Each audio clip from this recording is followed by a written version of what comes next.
Muy buenos días para todos los que nos están escuchando en el día de hoy. Mi nombre es Dejisa Jones, neurocoach en PNL ontológico. Y en el día de hoy, desde la plataforma de TGU, tengo el privilegio de leer el libro El Triángulo Dramático de Karma. Es de la autora Jill Elduat. Y es importante nosotros entender cómo los roles de perseguidor, salvador o víctima establecen relaciones personales tóxicas, pero si nosotros tenemos las condiciones del conocimiento de cómo salir de dicho triángulo, vamos a establecer más bien relaciones personales saludables, tanto con nosotros como en nuestro entorno. Hoy nos toca y nos corresponde el capítulo 2, que dice así: el triángulo dramático en la práctica. Un adolescente de 15 años se niega a realizar en casa cualquier trabajo escolar para la mayor parte de su tiempo en la calle. En este caso, prefiere estar afuera en la calle que en su casa. Regresa a cualquier hora de la noche. Esta conducta es, a todas luces, una reacción al hecho de sentirse controlado por sus padres, a saber, el perseguidor y salvador, y tener miedo de hacerse mayor.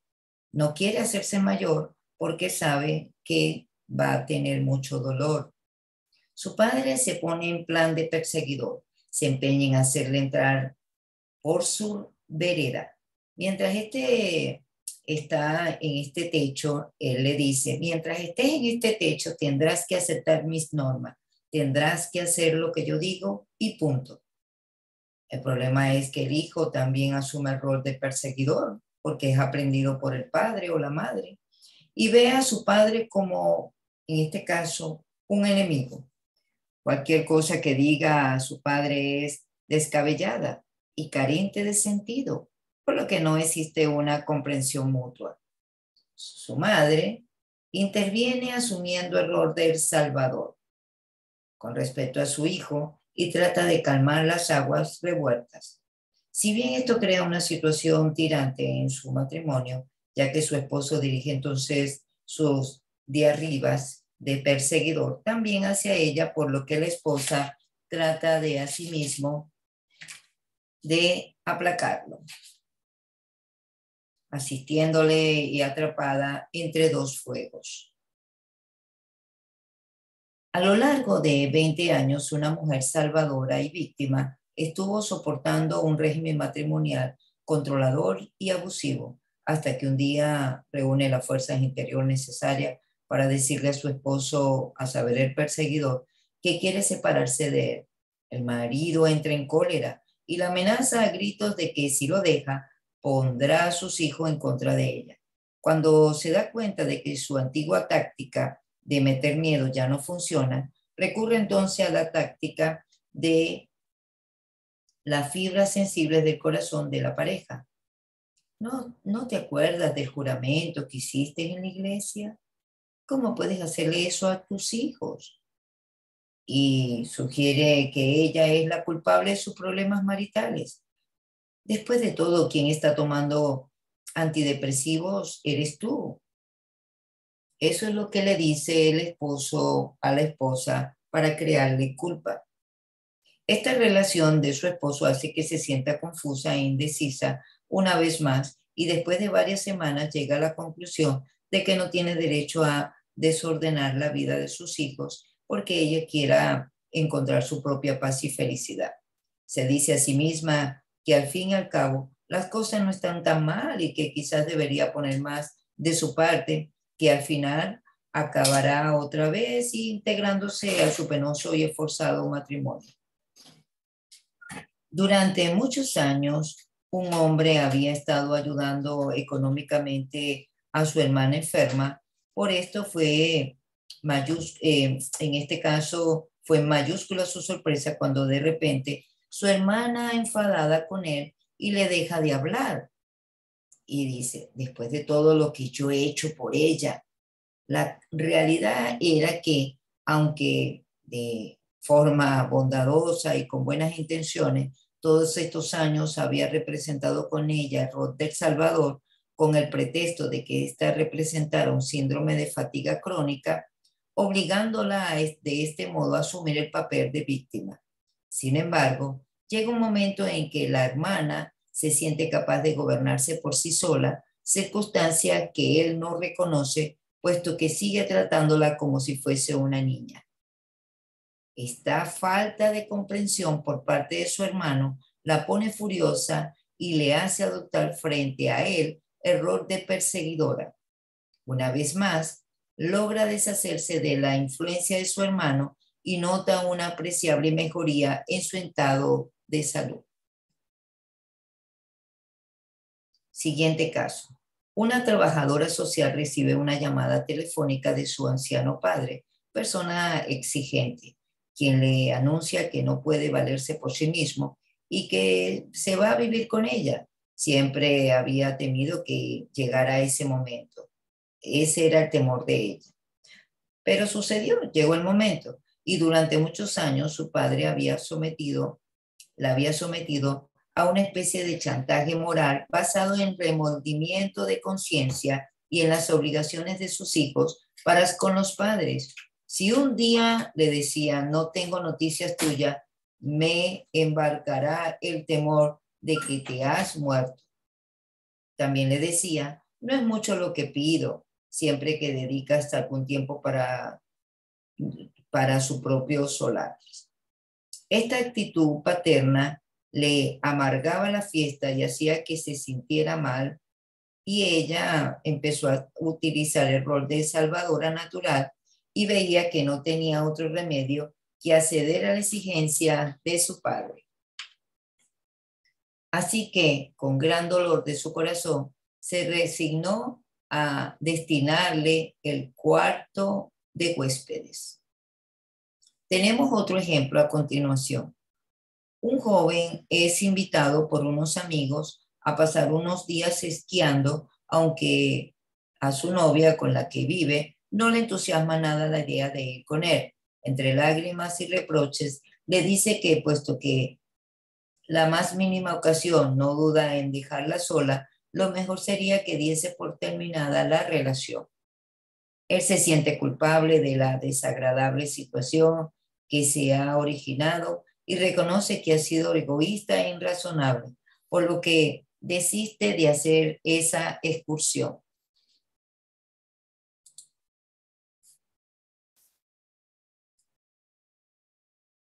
En este caso, él deja de ir a la excursión de nieve. Su novia queda encantada con la decisión de él, hacer que el amor de él se siente aliviado unos días.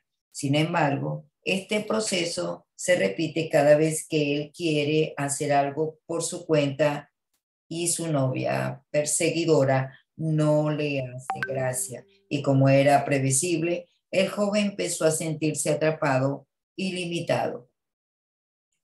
Quería dejarla, pero no se atrevía a darle ese disgusto, puesto que ya sabía cómo actuaba ella en tales ocasiones.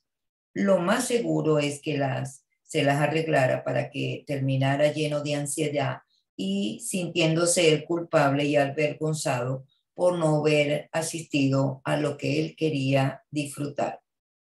Mientras él la complaciera, las cosas iban como la seda, pero en cuanto él le llevara a la contraria, se declaraba en huelga en silencio y se quedaba sin parar hasta que el joven daba un brazo al torcer. Así ella trataba la situación. No le hablaba a él y hasta que él le hablara a ella. Así que, como un buen salvador, se acostumbró a dar marcha atrás, por lo que sus propias necesidades quedaron relegadas a un segundo término. Él se decía a sí mismo que estaba haciendo todo lo posible para que la relación funcionara, aunque bien, mirando lo que hacía era entrenar a su novia en la tarea de controlarlo y manipularlo. Algo muy parecido a lo que su madre hacía con su padre.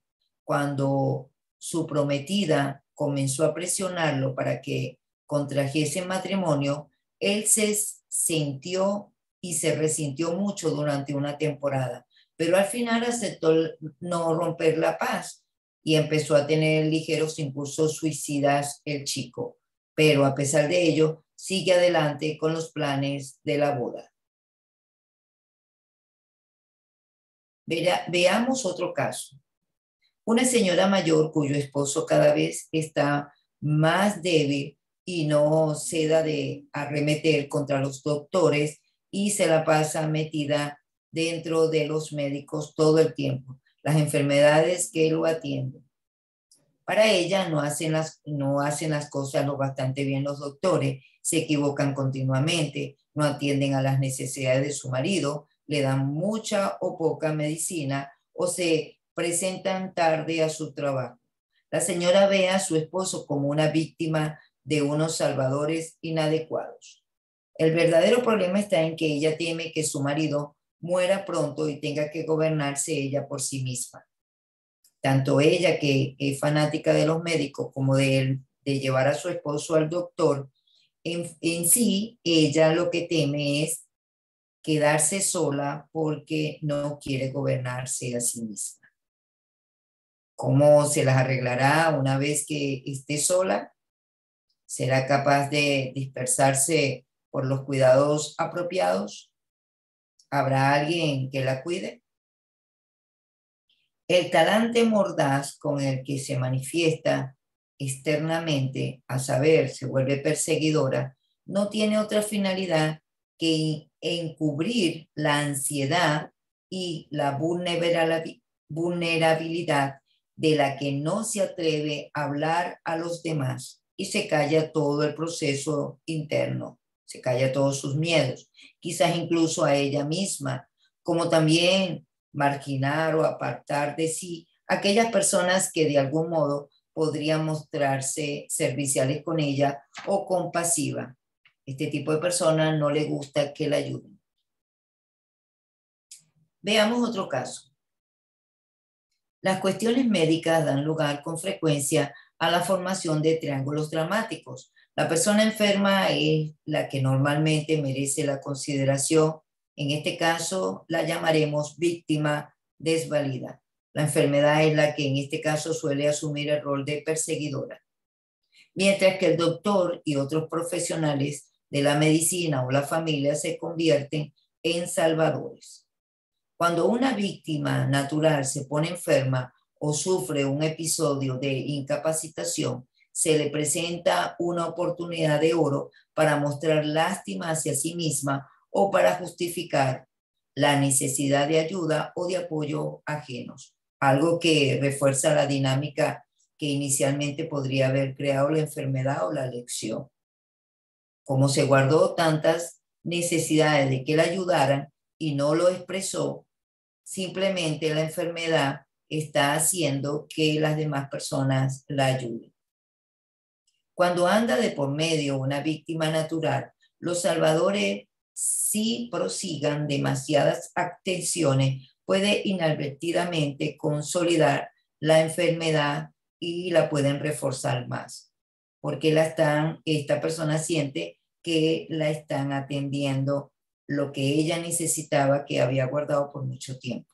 Si un salvador se pone enfermo, procura ocultar, restarles importancia o negar sus síntomas, como una doctora que conocí, quien prefería trabajar con fuertes migrañas o dejar plantados a sus pacientes. Haciendo esto, ignoraba la dinámica que desencadenaba las migrañas. Es pues que gran importancia que la persona enferma se responsabilice de su dolencia y deje a su lado las estrategias defensivas usuales de triángulos dramáticos. De este modo, su enfermedad podría convertirse en una oportunidad para aprender y crecer. Si quieres aplicar sus conocimientos sobre la salud o estados de drama del estrés, consulta el libro Consortium Medicine 2010. Ahora vayamos al capítulo 3. Capítulo 3 dice las reglas familiares y su dinámica.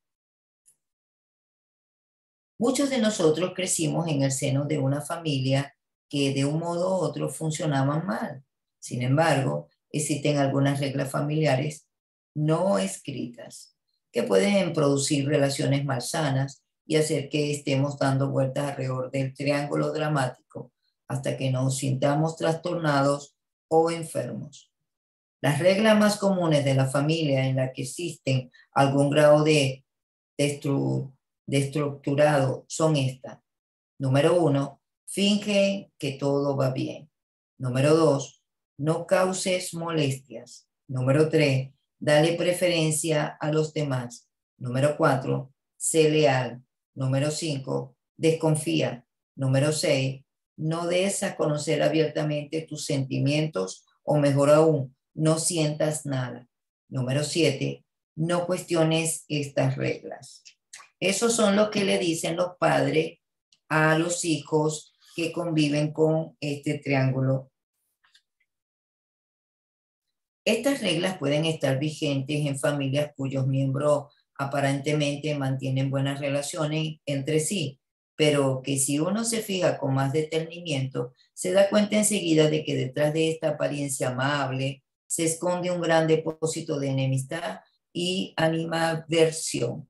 En esta familia siempre subyace en el ambiente una intensa tensión, ya que sus miembros entran y salen de ciclos de ansiedad, culpabilidad, resentimiento. Aunque la mayoría de las veces nadie sepa qué es lo que pasa, es que lo que cada cual siente se lo guarda. Hay desesperados intentos para evitar cualquier cambio y mantener la estabilidad, lo cual propicia que haya periodos de caos emocional seguidos de otros que de relativa calma. Se niegan la existencia de problemas. Todo el mundo finge que reina la armonía y los niños aprenden pronto que deben aparentar que son felices y que no deben exteriorizar sus sentimientos y ansiedades.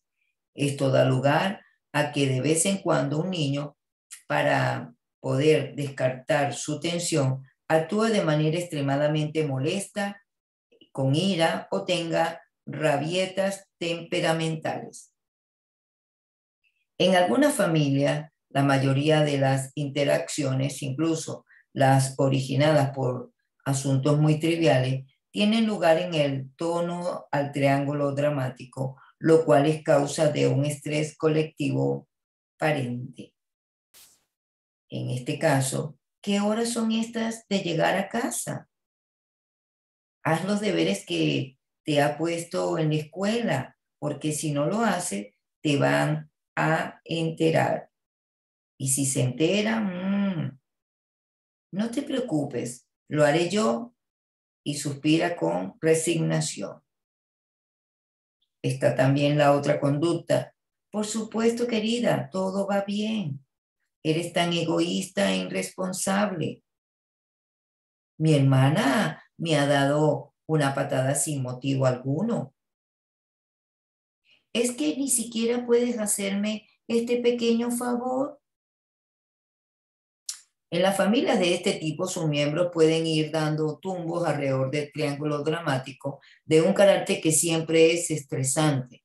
Si no es así, entonces pasan a un lado del otro de puntillas con el mayor ciligio, en guardia en todo instante, y si poderse ellos relajar un poco juntos, porque si no llega el conflicto cuando están todos reunidos que sacan algún tema.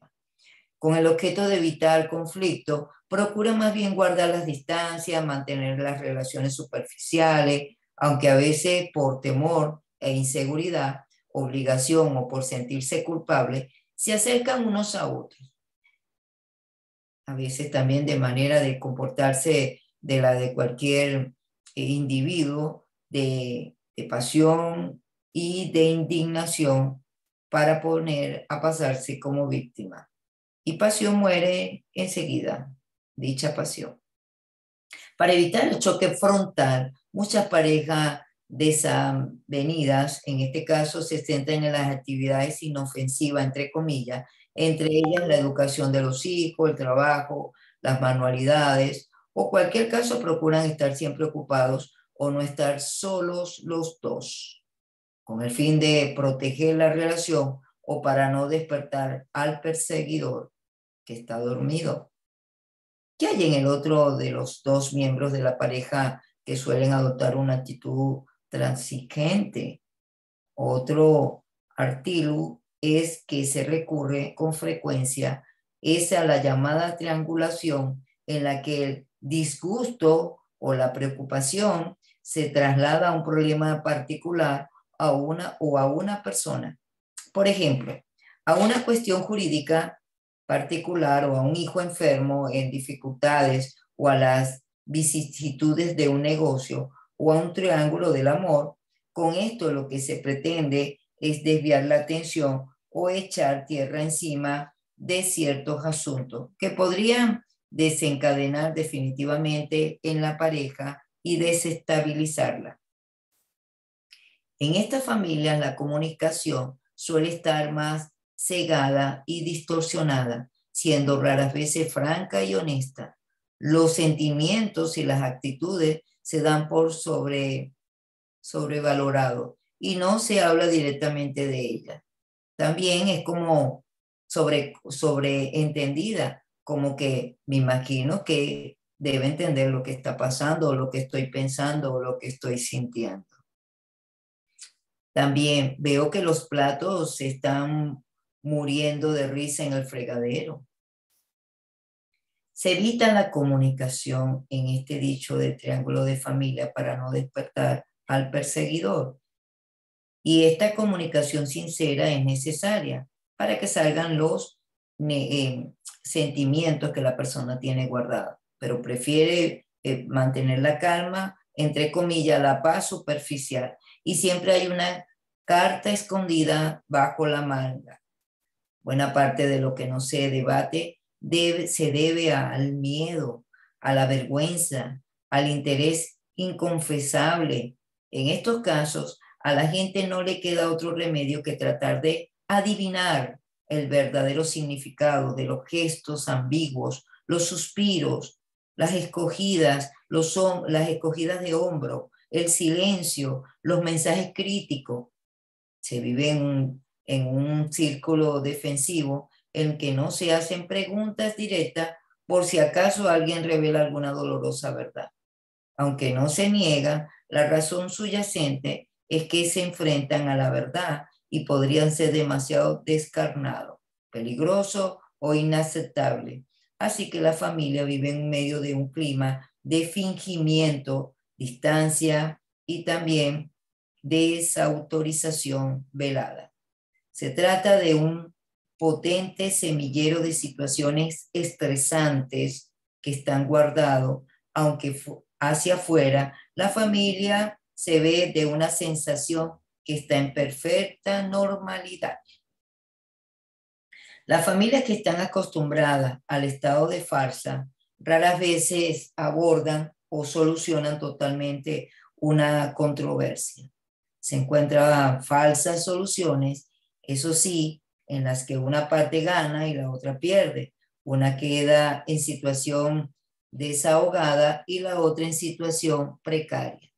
Sin embargo, cualquiera que sea el resultado, lo más grave es que nunca se llega a tocar la cuestión fundamental, que es el motivo del conflicto, por lo que en realidad nadie se siente contento ni seguro. Esto es natural, da lugar a aquellas pautas del pensamiento sentimentales y relaciones basadas en el temor que sean transmitidas a la siguiente generación de sus hijos o nietos.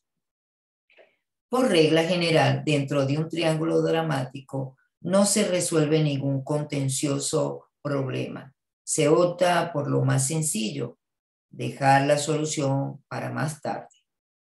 Entonces, lo normal es que ocurran cosas como estas. Que un perseguidor insista en que la razón está de su parte y que un salvador dé su brazo a torcer por miedo, cansancio e impotencia, y que un perseguidor amedrente a una víctima y haga que ésta se doblegue a sus deseos, o que el salvador logre convencerse de que su postura es la mejor, quedarse callado y la víctima se adhiera a su causa. También puede dar las siguientes situaciones: que una víctima manipule a un salvador que la proteja, se ponga también de su parte o la saque de un apuro de dos perseguidores que tengan en encontronazos, ambos convencidos de estar en posesión de la verdad, hasta que uno de ellos asume error de triángulo dramático y se da por vencido, o que los dos cedan a la vez, o que un cónyuge infeliz en su matrimonio decida, a distancia de un salvador, no romper con su pareja por el bien de los hijos mientras que está en un papel de perseguidora. Le recuerda que ha jurado estar con él o con ella para toda la vida, hasta que la muerte los separe. Le hace chantajes sentimentales o la amenaza con el claro propósito de que no la deje. Y si tú te crías en medio de un ambiente en el que dan por frecuencia estas pautas relacionadas basadas en el temor, no es raro que las consecuencias no las encuentres normales. Una de las características de la acción de infringir las reglas de la familia es que normalmente hacen al infractor sentirse culpable. La culpabilidad y la lealtad son conceptos a los que generalmente se apela para controlar a la gente dentro de un sistema disfuncional y obligarla a que se acate a sus normas cuando un dicho sistema no le produzca felicidad alguna. En una familia destructurada, la conformidad y la estabilidad son más importantes que la felicidad y la libertad. Nuevamente repito, en una familia destructurada, la conformidad y la estabilidad son más importantes que la felicidad y la libertad. Genial, vamos a dejarlo hasta acá para ya mañana entonces desglosar la parte de la culpabilidad y toda esta parte general que está hablando. También vamos a hablar un poquito del pasado, del perseguidor, salvador y la víctima, cómo el perseguidor controla, cómo el salvador busca aprobación y cómo la víctima busca seguridad. Nos vemos mañana por este mismo canal a esta misma hora. Que tengan un excelente día.